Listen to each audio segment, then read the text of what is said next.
Fala galera, tudo bem? Eu sou Débora Lopes, professora de português e redação, e hoje nós vamos falar sobre os usos do verbo ter, né? Então eu comecei. Tem com acento e tem sem acento. Quando que eu uso cada um deles? Tem sem acento é usado para a terceira pessoa do singular do presente do indicativo do verbo ter. Olha, eu tenho, tu tens, ele ou ela tem, sem acento, né?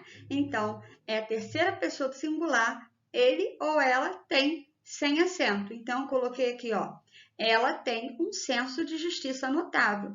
Esse tem aqui, ele não tem acento, por quê? Porque é o verbo ter conjugado na terceira pessoa do singular, ela, terceira pessoa do singular. O menino pensa que seu cachorro tem superpoderes. Olha aqui, esse tem aqui se refere ao cachorro, terceira pessoa do singular também. E a pessoa tem que saber quando não é bem-vinda. Esse tem aqui também está na terceira pessoa do singular para concordar com o sujeito, a pessoa que está na terceira pessoa do singular.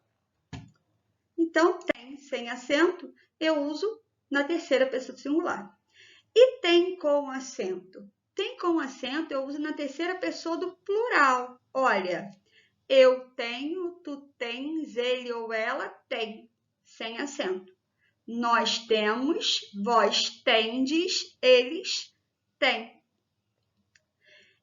Então, eles e elas, na terceira pessoa do plural, eu uso tem com acento, né? Então, esse acento aqui ele é chamado de acento diferencial. Por que ele é chamado de acento diferencial?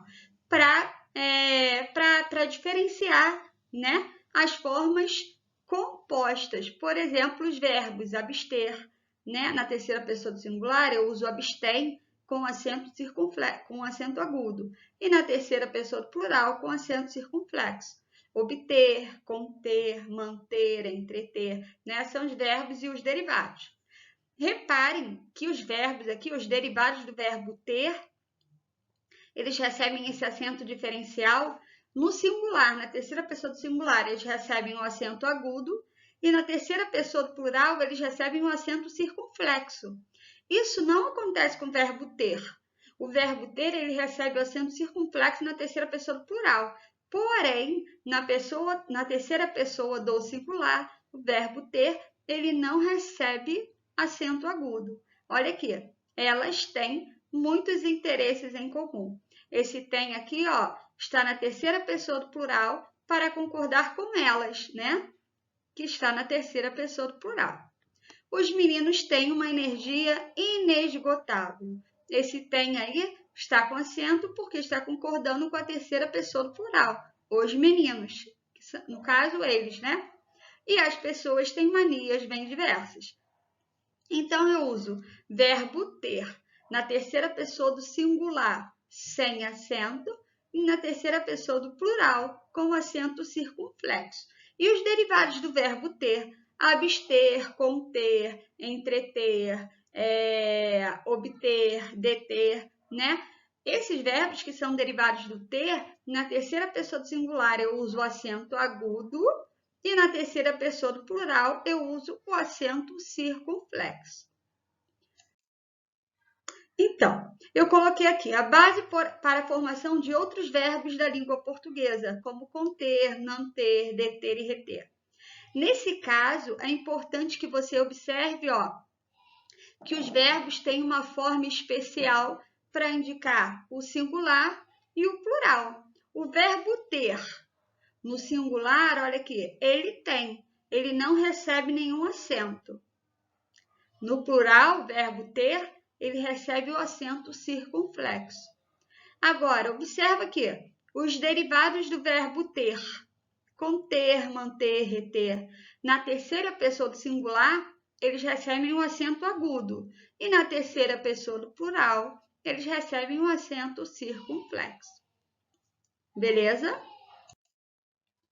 O que é uma locução verbal? O verbo ter também aparece fazendo parte das locuções verbais. Toda locução é a ideia de duas ou mais palavras para dar uma classe morfológica. O que é isso? A locução verbal é a junção de 2 mais verbos que vão exercer a função de um verbo só, né? A locução verbal ela é constituída por um verbo auxiliar e o verbo principal.